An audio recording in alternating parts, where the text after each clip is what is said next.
This is a nail-up tin ceiling panel, and for 130 years this is the only type of product that was available for homeowners. The thing about the nail-up is that you have to nail it up into something solid because they have an overlapping nail rail all the way around the outside.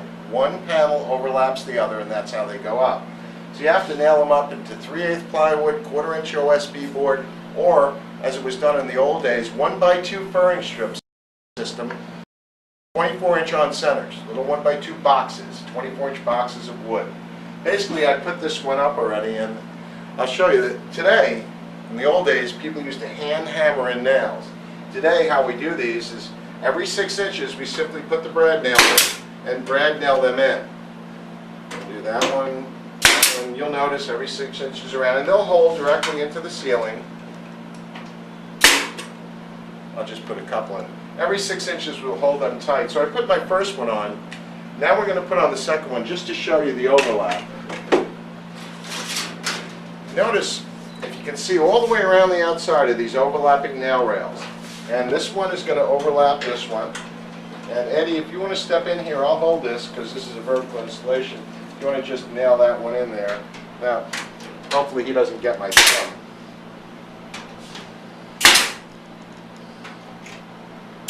Okay, our second panel is up.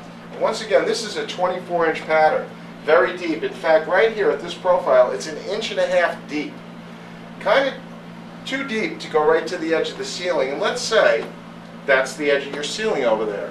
I'm going to go over here and take a measurement. And if we were doing an installation on a ceiling like this, I'd go over and see, oops, I've got 7 inches more of ceiling to cover. Well, what we do with that is we're going to use our bumpy filler.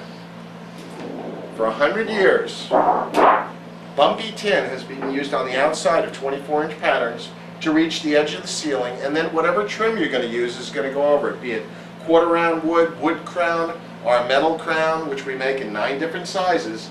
We have to cut this sheet of filler down to 7 inches. And we can do that a couple of ways. One is tin snips, and the other is an old-fashioned paper cutter. And we're going to show you how we cut this off. Eddie's going to take a piece and cut off exactly 7 inches, or even, to tell you the truth, you could probably cut 6 inches because your trim is going to go over the edge anyway. We'll show you real quick how we're going to cut off a piece.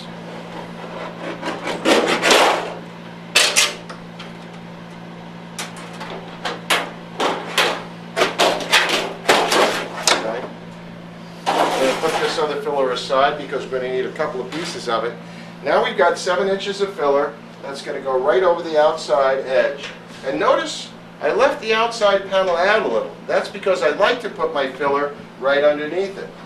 So the filler with its nail rails is going to go right underneath it. Eddie, if you could step in here and help me real quick, I'll hold it because it is a vertical installation.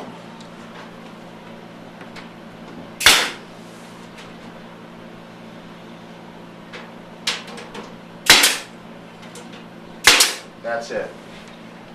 So if you're doing a nail-up panel, you want to have an automatic brad nailer. Paper cutter would be nice. You have to have a pair of tin snips. Notice this is, by the way, antique burgundy gloss, pattern number 27, usually for a larger room. But for any 24-inch pattern, be it snap lock or nail-up, you're going to be using filler on the outside.